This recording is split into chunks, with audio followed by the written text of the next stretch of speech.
টাকা ফেরত দিতে হবে। ঝাঁ চকচকে হোটেল থেকে বিলাসবহুল রিসর্ট, সম্পত্তির ছড়াছড়ি। প্রতারিত আমানতকারীদের প্রশ্ন, কেন রোজফারের এই বিপুল সম্পত্তি বাজেয়াপ্ত করে তাদের টাকা ফেরত দেওয়া হচ্ছে না? সূত্রের খবর, এখনো পর্যন্ত গৌতম কুণ্ডুর সংস্থান প্রায় 400 কোটি টাকার সম্পত্তি বাজেয়াপ্ত করেছে এনফোর্সমেন্ট ডিরেক্টরেট। বাকি সম্পত্তির তালিকা তৈরি করা হচ্ছে।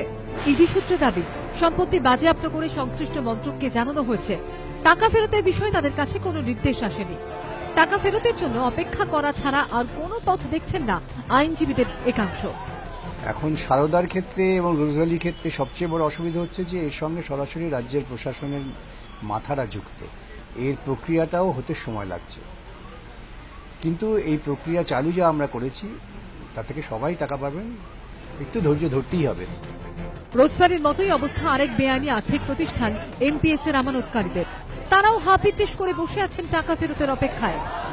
একটা প্রপার্টি বিক্রি হয়েছে, বেশিরভাগ প্রপার্টি এখনো বিক্রি হয়নি। এই বিডারটা না আসার পেছনে একটা বড় মুখ্য ভূমিকা এমপিএস কোম্পানির লোকেরা এখন নিয়েছেন। তারা হাইকোর্টেতে একটার পর একটা অ্যাপিল ফাইল করছেন, যদিও সেই অ্যাপিলগুলো একটার পর একটা ডিসমিস হচ্ছে, তার সত্ত্বেও করে যাচ্ছেন। এইটার জন্য একটা বড় সমস্যা, এমপিএস এর মানুষ টাকা ফেরত পাচ্ছেন না। সারদাকাণ্ড প্রকাশ্যে আসার পর অবসরপ্রাপ্ত বিচারপতি শ্যামল সেনের নেতৃত্বে কমিশন গঠন করেছিল রাজ্য সরকার, কিন্তু 2014 সালের অক্টোবরের দাঁড়ি পড়ে কমিশনের কাজকর্মে। কমিশনের রিপোর্ট এখনো প্রকাশ্যে না এলেও সূত্রের খবর, সরকারের তৈরি তহবিল থেকে প্রায় 5 লক্ষ আমানতকারীকে টাকা ফেরত দিয়েছে সেন কমিশন। বাকি কয়েক লক্ষ আবেদনকারী এখনো টাকা ফেরত পাননি বলে দাবি। এই প্রেক্ষাপটে বৃহস্পতিবার সংসদে সরব হয় তৃণমূল। তাদের দাবি, যেভাবে সুদের হার কমানো হচ্ছে তাতে রমরমা বাড়বে বেআইনি আর্থিক প্রতিষ্ঠানগুলির।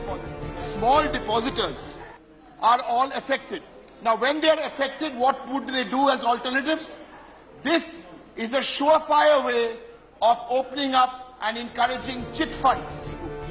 মোদী সরকার আবার এদিনই জানিয়েছে, বেআইনি আর্থিক প্রতিষ্ঠান কাণ্ডে কেউ যাতে আর প্রতারিত না হন সেজন্য শীঘ্রই আইন তৈরি করা হবে।